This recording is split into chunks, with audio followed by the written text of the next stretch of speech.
Hello and welcome to the GTLA Lakers 818 podcast, or as I should call it for today, the GLA podcast, because Tarek is not here with us. He is in Mexico for some reason. I didn't get an invite, so I'm not really sure what's going on or what has happened, but we will find out when he gets back.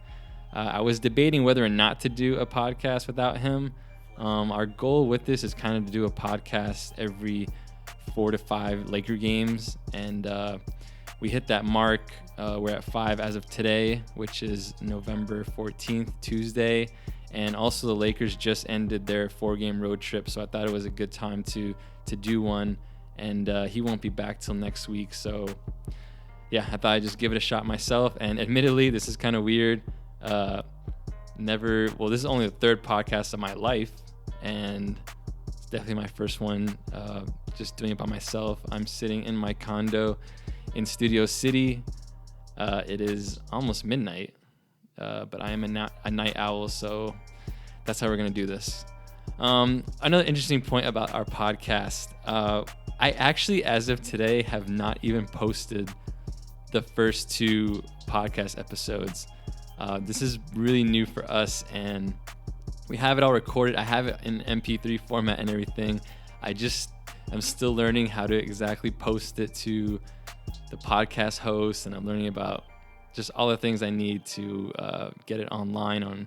And also, we're just getting our logo done, so yeah, it took a little bit of time. But hopefully, if you're just hearing this and this is up the next day, I plan to have this podcast up and all the rest of them by tomorrow night, which is Wednesday, November 15th. So if you're listening to this one because it's the most recent, please go back and listen to the first 2 where this podcast, we're just following along the Lakers season, updating it, talking about the games, also stuff that happens off the court. So yeah, check us out. Also, another update, when you go back and listen to the first 2 podcasts, I give the wrong social media name for us. Well, I decided to change it. Now on social media, right now we just have Instagram, but probably gonna get a Twitter. But neither of us have actually ever used Twitter in our life, and we have only ever used Instagram. So we'll have to kind of learn to see how that all works. But our handle for all social media will be GTLA Lakers 818. So please follow us. Oh, and for our Instagram, for example, it's gonna be really cool. We're gonna post cool pictures, but actually more importantly, we're gonna put up really unique, cool highlight reels and compilations and stuff. We're in the process of learning how to get the games saved, and once we do, it'll be pretty easy to chop them up, and we will have them posted online. So our Instagram will be really cool. It isn't right now exactly. I mean, I have some stuff. I just started it on Sunday, 2 days ago, and I've already put up some pictures and stuff and some clips, some funny stuff. Hopefully, my goal with it is to put up cool highlights and funny content. Like, that's it. So for any Laker fan, it'll be great. Definitely follow us. Again, GTLA Lakers 818 for all social media. So as I said at the beginning, we just ended our 4-game road trip, and unfortunately, we went 1-3. We lost to the Bucks, Wizards, and Celtics, and we beat the Suns. But prior to that, the first game since our last podcast we need to talk about is the Memphis Grizzlies game, which was about 9 days ago now. We played on a Sunday, and it was really cool. By the end of that game, we were 5-5. So we hit 500, which is such a great feeling. And being in the West, the Lakers really need to just stay right about there. If we want to make the playoffs, we need to be right at 500. Because the West is strong this year. We got to stay at 500. And I think it is a realistic goal at this point for the Lakers to make the playoffs. At the same time, I wouldn't be surprised if we didn't, but it's definitely attainable, and this team has proven that, I think it is good enough. So I'm really excited about that. That was exciting because I remember me and Tarek watched the game together, and it was really cool. We hit 500 again. Remember last year, the season before, we were 10-10 at 500, and it was really exciting before everything kind of went to the crapper. But so we were 500, and that game against the Grizzlies, this was the Ingram ball out game. Like Ingram, he was definitely a stud tonight. You know, my thing with him is he going to be a stud or a dud. Number one thing I'm looking for with Ingram is consistency. Can he be consistent game to game? Ingram should always have at least 12 points in every game. Like that's what I want to see from him this season. Like that's the growth I really want to see, because he has this thing where sometimes he's just out of it and plays a bad game, and he had a couple of those in this last 5-game stretch. But this game, in the first half, he had 17 points. He was killing it. He had a bunch of nice drives to the basket. So yeah, it was at the end of the second quarter, towards the end, he had like 4 or 5 straight just drive-by drives, doing layups on Marc Gasol, and he looked really good. And yeah, we looked really good this game. We were up 20 points at one point, and then the story of this game was how we blew that lead. We were up 20, and then the game went all the way down to we were only up 3 points with like a minute or 2 left. It was really bad.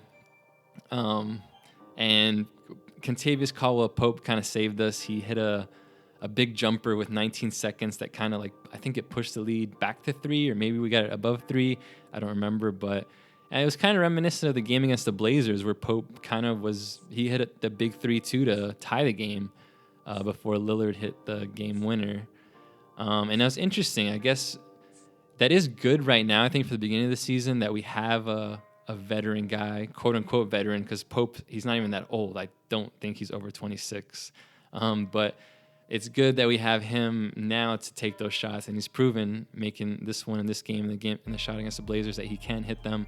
But hopefully towards the middle to the end of the season, Luke Walton starts giving those shots to Ingram, Lonzo, or Kuzma to get them, used to taking those shots, because those are the ones we want them taking them in the future.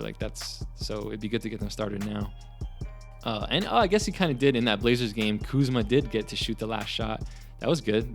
I think that's great experience. Miss or make, like, experience is the best teacher. So I have this feeling that next time Kuzma's in that position, he'll hit the shot. And we won the game, which is great. And it was a good game, a good lesson to learn from this game, like about not blowing leads. Don't give up just because you're up 20 in the third quarter. You cannot take your foot off their throat. You cannot take your foot off the gas pedal. Like I was kind of glad. This is one of those games where you're like, yeah, it was good in the sense that we won, but also we learned a really good lesson. I felt that like this should be a marker game for the Lakers. They should mark this game. Okay, now we learn if we're up 20, you can't let up. You just can't, because the Lakers almost blew that. Brook Lopez had a team high 21 points. Clarkson 15 points in 20 minutes. Clarkson's the points per minute guy, as I talked about on the last podcast.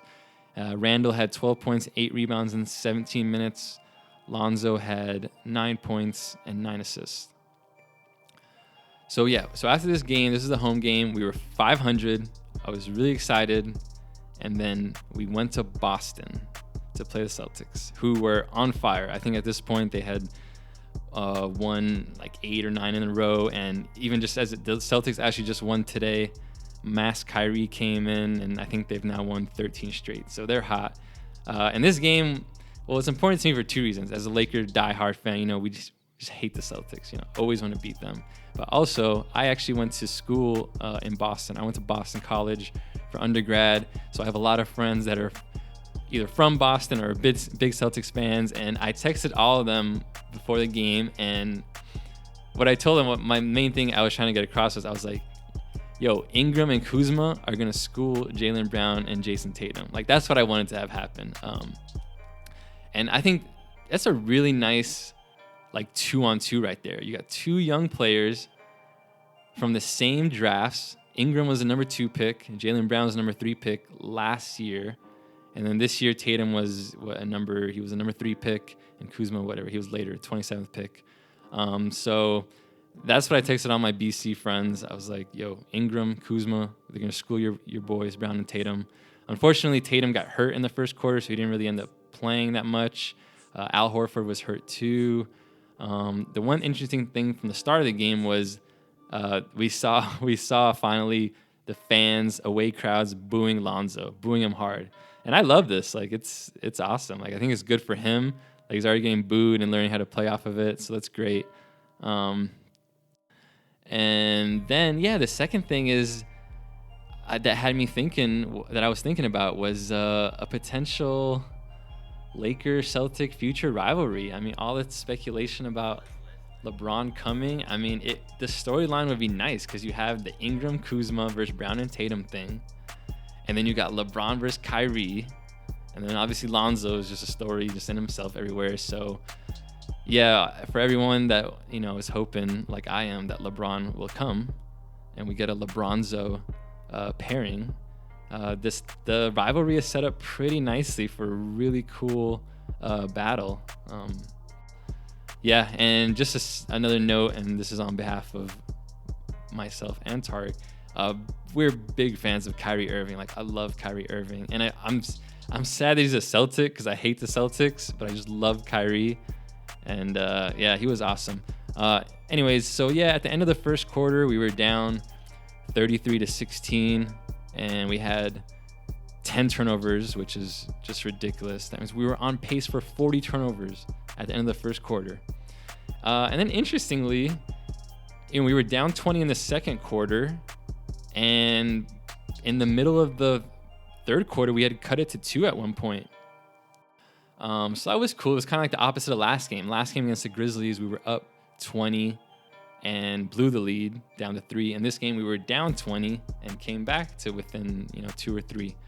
But then after that, in the third quarter, there was really no point in the fourth quarter where I felt like we were gonna win. It just nothing was really. I don't know. I just didn't get that feeling like we weren't playing that well. But it was good that we came back. And this was Randall's game. This was really interesting. So in the first quarter, I think maybe Bogut this is his first game back from whatever minor injury he have, and I'm sure he'll have a bunch more of these random injuries where he misses 5 straight games. I think this was his first game back. And so in the first quarter, Kuzma and Brook Lopez were subbed out for Bogut and Brewer. And when that happened initially, I was really like, what? Randall, he's been playing really well off the bench. And okay, so now you're saying he's behind not just Bogut, which he shouldn't be, but then he's behind Brewer tonight? I didn't understand that. And Bogut, he's a seasoned guy, seasoned veteran. He's won a championship with Warriors, but man, this guy, I don't know. He can barely move, it looks like. He looks like he's got cement blocks for his feet. And, sometimes it looks like when he's in, you can tell the Lakers revert to that half-court motion offense of theirs where, Luke Walton loves having the center which is Bogut, at the three-point line, trying to make a pass down the lane. And I don't like that. Because now when you're waiting for Bogut to be the setup guy, that means the whole pace is completely slow. And as we've been talking about and we keep preaching, the Lakers need to play fast. That's how they're going to be good. Don't slow the game down just so Bogut can, try to throw a dime. Anyway, so Randall was definitely pissed. He didn't play in the first quarter at all, and he comes in, and by the end of the game, he was the only Laker that was a positive in the plus-minus. He was a +5. Everyone else was a negative. He had 16 points and 12 rebounds in only 21 minutes. He was playing with a lot of energy. He had a lot of dunks, it seemed like. It was good to see. He should be proven to coach that, don't put Bogut in and Brewer before me. I'm the 6-man big guy. Clarkson's a 6-man guard, and Randall should be the 6-man, center power forward. And then it was funny because after Bogut played in the first quarter, he didn't play the whole rest of the game. So, other interesting things. 6 players tonight in this Celtics game were in double figures, and it was almost 7, but Lonzo only had 9 points, and shot bad again. Clarkson and Ingram had team high 18 points each, and we're gonna be talking about this all season. The 3-pointers for the Lakers, they were 5 for 24, and they're in last place in the NBA in percentage, and I think attempts, or at least makes per game now. Like, they are really bad. And this Laker team, the way it's designed, it needs to be a good shooting team. And if they're not going to be, then they need to make all their 2-pointers, which is hard. It's hard night in and night out to shoot really high percentage from the field and 2-point land. Like, it's just not going to happen. Like, making threes makes it all easier. And Ingram needs to shoot more threes. Clarkson needs to shoot more threes. I mean, Brook Lopez, and even though he's a good shooter and he should shoot them, he shouldn't be our best and highest attempting 3-point shooter. Like, he's our center. Like, so yeah. And this theme of Lakers shooting bad is going to continue for the rest of the road trip. And God, this game, Aaron Baines on the Celtics, this guy killed us. It's always seemed to me since I was a little kid that the Lakers always let some. It seems like every time the Lakers play a team, but I'm sure this is true no matter who you root for, it feels like there's some random guy on the other team that ends up killing us. In this game, it was Aaron Baines. Yeah. So we lost to them. God, I hate the Celtics. All right, next, and then we played the Wizards the next game. I only saw the second half of this game because it started really early, and I didn't make it back from work to see the first half. But yeah, what I saw the second half, it was never really close. It never felt like we were going to win. We had 7 players in double figures, which was cool. Lonzo had 10 points, 8 rebounds, and 8 assists, which, it was a bit of a precursor for his triple-double the next game. But I heard something that after this Wizards game, he was ranked at that right after this game as having the second worst field goal percentage of all time in NBA history after 12 games. And there was some qualifying amount, like for all players that had shot at least this many times.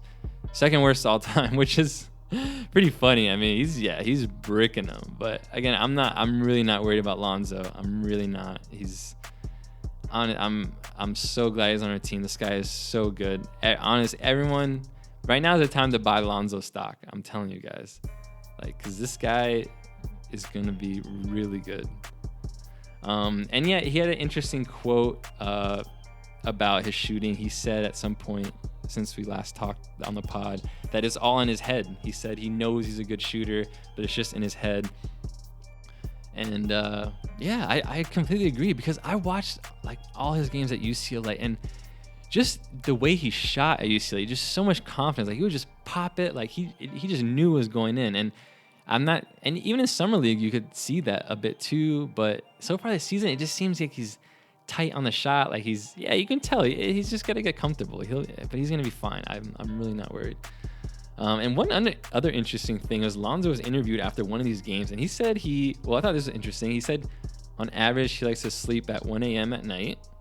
Okay. Yeah, I mean, life of a basketball player, they're traveling a lot, so I'm sure there's not really much consistency in that. But what was interesting was he said he likes to sleep for 3 to 4 hours before the games, which I thought was ridiculous. Like, what? I mean, I don't really nap that much. I'm not a napper, but if I were to take a 3 to 4 hour nap before a basketball game, I would be out of it, man. Maybe that's his problem. Maybe that's why he's not shooting well. He's coming to the games too groggy, sleepy after these long naps. Like, Lonzo, might want to. I suggest you maybe take shorter naps for the games, or I hope you're downing some coffee or something.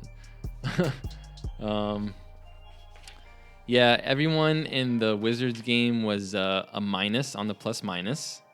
And again, terrible 3-point shooting. We were 3 for 23 from the 3-point line. That's what is that again? That's terrible. Yeah, that's terrible.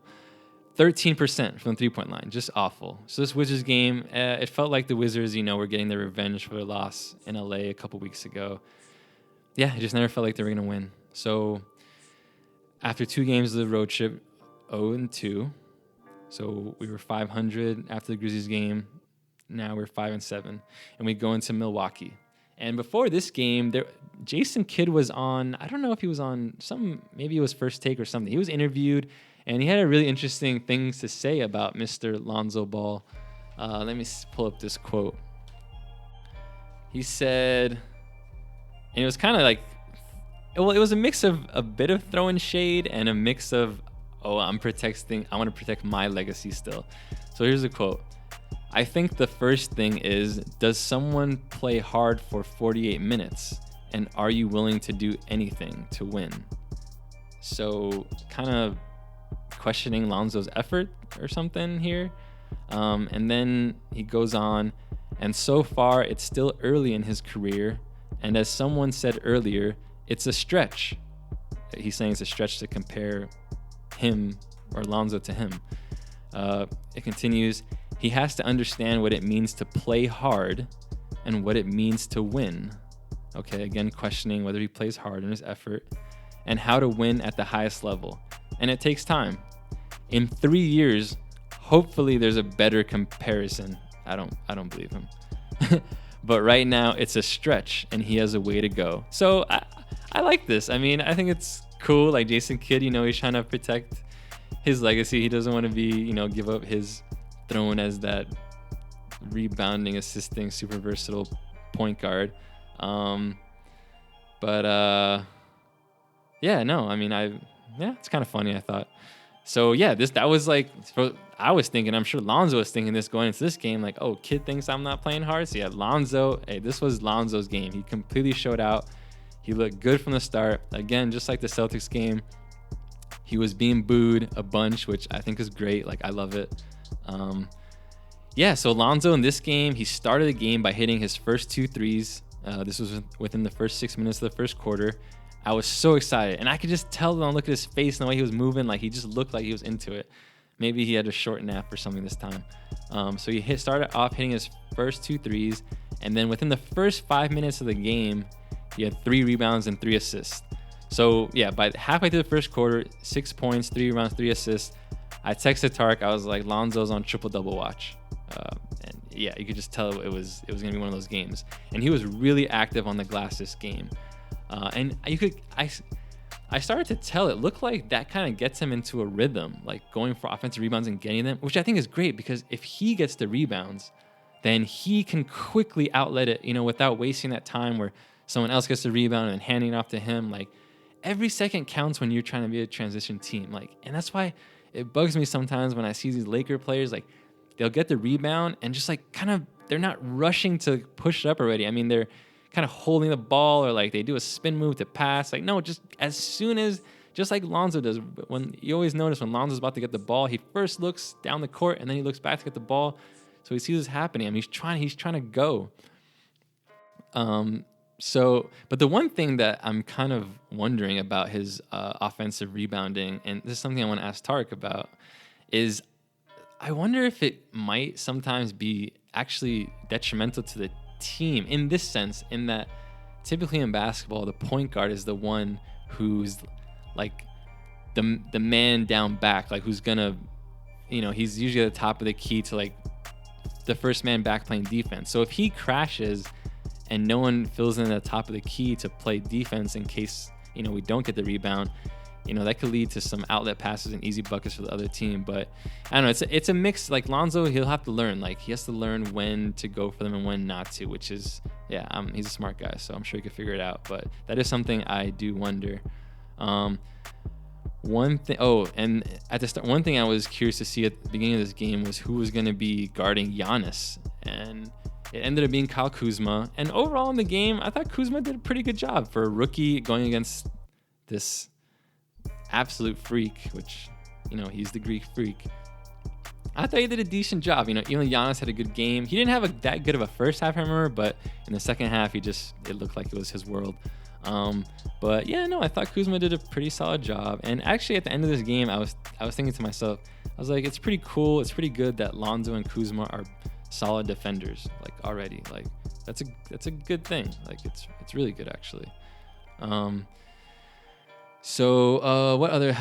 else happened? Oh, I thought it was interesting. Yeah, there was this theme of players playing entire quarters in this game. I don't know if Luke Walton was up to something, but Ingram and Pope played the entire first quarter, and then Lonzo played the entire second quarter and fourth quarter. And now I quickly want to talk about, there was something about LeVar Ball coming out and saying that Lonzo should be playing the entire fourth quarters of all the games. And so I thought it was funny when I was wondering, did his quote, and everyone was waiting for it. Everyone was waiting for when is LeVar going to be Coach LeVar and say something about the Lakers strategy. And this was the first time it happened. I was kind of like, oh man, but whatever, like it didn't blow up. So that's cool. But yeah, I was like, okay, so LeVar said that like 3-4 days ago, and then Lonzo ends up playing the whole fourth quarter. I thought that was kind of funny. Let's jump back to the second quarter. So yeah, like I said, Lonzo played the entire second quarter, and let me see. Yeah, with 6 minutes left in the second quarter, he had 6 points, 9 assists, and 6 rebounds. So major triple-double watch. And then he actually hit his double-double with 1 minute and 20 seconds left in the second quarter. What? Yeah, he had like 11 points and 10 assists or something. So crazy. Double-double before halftime. At halftime, we were down 51-49. So we were only down 2. But then we lost the game by 8. And it was one of those games in the fourth quarter. Like it didn't really feel like we were going to win. And I hate when I have that feeling. But this was interesting. So we lost by 8. And we missed 15 free throws. That's terrible. Yeah. And this is a big problem for us right now, specifically with Lonzo and Ingram. Like these guys are not making their free throws. Like what's going on? Like they need to be 80% free throw shooters. Like I mean, for their career, like in the future, they can't be 60% free throw shooters. Like that's ridiculous. So, and then again in this game, 3-pointers again. We were 6 for 22 from 3-point land, 27%. Giannis had 33 and 15, and man, Giannis, oh man, I've been on the Giannis train for the last like 3 years. Like even back when he was only averaging like 12 points, I was like, this guy, I knew he was gonna be a beast, and this guy is amazing. We actually went to Bucks Lakers game last year, me and Tarek, specifically just because we wanted to see him. I think we went to like 3 games last year, and I made sure we went to see Giannis live, and I might want to see him again live this year. Malcolm Brogdon killed us. He was like the Aaron Baines from the Celtics game. Like Brogdon is a good player, no doubt. He won Rookie of the Year last year. But yeah, he killed us. And then yeah, interestingly, I don't think this was the first game Eric Bledsoe played with the Bucks. But yeah, now he's on the Bucks. Eric Bledsoe's cool. Like I like it. I like him going there. It just makes the East a little more competitive, and so that's cool. Ingram had a dud game, signature dud game, which I really don't like. 8 points on 2 of 10 shooting. The best players from the night were Kuzma, 21 and 11 rebounds. Randall, 17 and 9 rebounds. So yeah, let's get to the Lonzo triple-double. He ended up having 19 points, 13 assists, 12 rebounds, 3 steals, 3 blocks, 58% shooting, 3 for 5 from the 3-point land. And so it was so great to see. And it looked like UCLA Lonzo. Like I'm telling you, if you're like a Laker fan that just kind of like, oh, Lonzo's new to you, you just started watching him this year, you didn't see him in college, just go on YouTube, watch his highlights. Like this guy was so good and just looked so confident. Out of over 300 schools in college, and all the players just do 350 times 12. That's how many players there are. Lonzo he was the most efficient player in all of college basketball last year. Like as a freshman, he was so good, and he was just playing with so much confidence that I still have not seen it all the way in him, which is fine. Like I'm not worried about it. Even I remember Lonzo said at the beginning of the season that, he had to get comfortable, and so yeah, I don't see him that he looks like he's 100% comfortable yet. I mean, he's still trying to find his way, and that's fine. Like he's a rookie. He just turned 20. Like, I mean, okay, just think about it like this. Okay, yeah. So let's go back to the triple-double. So he broke LeBron James's record for youngest player with a triple-double. Just crazy. And yeah, so just look at what we're saying. We're talking about a kid who just turned 20 that has had a game where he had 29, 11, and 9, and now 19, 13, and 12. Like this, so I'm saying these numbers are what Laker fans need to get used to him doing soon. Like it will happen. Like the fact that he's doing it, and the fact that, just think about this, like no one just does those kind of numbers. Like name a player that, just had insane, crazy stat lines at the age of 20 that, like barely any. I'm pretty sure I saw that before they took one block away from Lonzo, that no one had recorded such a stat line in NBA history either. Because originally he had 4 blocks, but then they took one away to 3. But I read that when he had 4 blocks, that exact at least 19 points, 13 assists, 12 rebounds, 3 steals, 4 blocks had never been done in NBA history. So just think about that. And then we have a bunch of funny memes. I make some memes on our Instagram, and I made some funny ones regarding his triple-double. So again, go check that out if you haven't, on our Instagram. GTLA Lakers 818 is our handle on Instagram. And then, so the other interesting thing from this Bucks game was that Vanderblue became the new sub. Like this was the start of Josh Hart not really playing anymore. And I think he went down to the D League or the G League, whatever it's called now, just in the last day or two. And this was interesting. So Josh Hart had not made a field goal in the entire month of November over a 5-game stretch, and played 65 minutes during that stretch and did not record field goals. So I guess the Lakers decided, Vanderblue, come in. You're going to take over for a bit for Hart, and Hart got to go practice in the G League. And yeah, after this game, we were 0-3 on the road trip, and this is when I said to myself, man, we are missing Larry Nance. We really need this guy back. Like, Nance is just Mr. Intangibles, Mr. Defense. You can't win without defense. You cannot win without defense. And Nance definitely does that. And so I think his timetable to be out is 4 to 6 weeks. So that puts us, either he'll be back right about the last day or first day of December. Like his range to come back is like December 1st to December 15th ish. So yeah, we need to get him back. And then let's move on to the Suns game. This was the Jordan Clarkson game.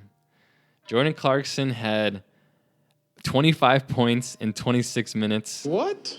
And no one else really played well. I mean, Corey Brewer played pretty well. He had double-digit scoring. But this was interesting. In the second quarter, the first Laker to score other than Jordan Clarkson came at the 3-minute and 18-second mark of the second quarter. So we went, 9 minutes-ish with only Jordan Clarkson scoring. That's how good he played well, but that's how bad everyone else was. Lonzo and Ingram had dud games. Actually, Lonzo, he didn't even play in the fourth quarter, which was interesting. So we had interesting stuff. LeVar said Lonzo should play the whole fourth, and then Lonzo did end up playing a whole fourth in one of these games. And then in another game during the stretch, Lonzo didn't even play in the fourth. So, and yeah, after the game, Lonzo said he didn't have a problem with it. He said Clarkson had the hot hand.